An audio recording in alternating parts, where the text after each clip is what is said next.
Lachenbia.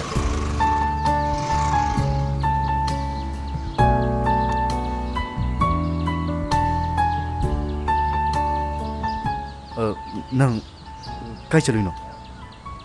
Akhoi jegi phi khara paking bau thin to bune. Ado dasa kendi kai chat kena la ino. Aine noi sida lak pabu noi de natradi kai do iduno. Ado Lachenbia, aine laise. Nungai op om tam gilain. Kai pau no hai sa. Lachenbia. Hojiksi government gi thapam am kauri ba. Aduda nang chana ga da thaba ma na interview yo shalagina. Ai hengse. Nangi pom puragi.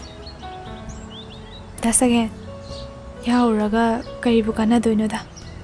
Hojik matam sida sel yaudana thabam toi ba hongna de da. Lachenbia. Nang si thaba ma tobada.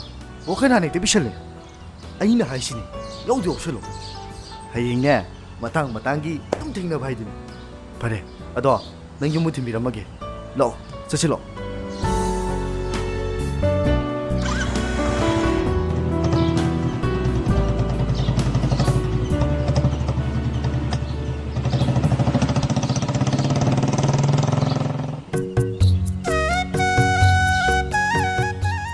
Nangi interview do yausinduna yeng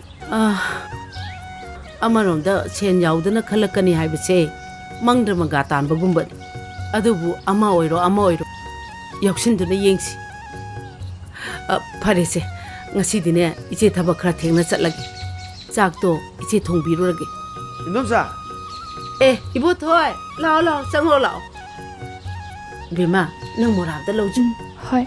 yare lawthokpirono lao swaida sum phamaga loire ibo thoi nahangi mayek nai bi horombodubu hojibok loidribo nangbu langne na Indomsa khutat ama adu Indomsa lang harai ani dang lorok tadi kona roi aingonda su masu manaba amta leitre na haigena lai oh adudi aina horen halakpadane nakhoida adum changa aki adu hayeng lobudi yagadro as Indomsa hayeng galakpiranu da lang nung tali kholi meam do khara phanana bane chinga lai re bi ima do amta khoiram thogi ge Indomsa hoine thaba ama tawbadane asoi angam aye akai yaudana ba lighting khorom thokpa haibasisu yam phaga poni mane Indomsa Lachenbia nangi interview ma yauni haibado mai pakserge dana singa lairembi imada hayeng nabung ibothoiga khoiram thokmina rodana Hoi.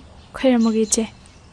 ibothoi Indomsa adudi nachanse hayeng na khoina chapada khara pubi khoko hoi Indomsa adu kharangana chasiko Hoi.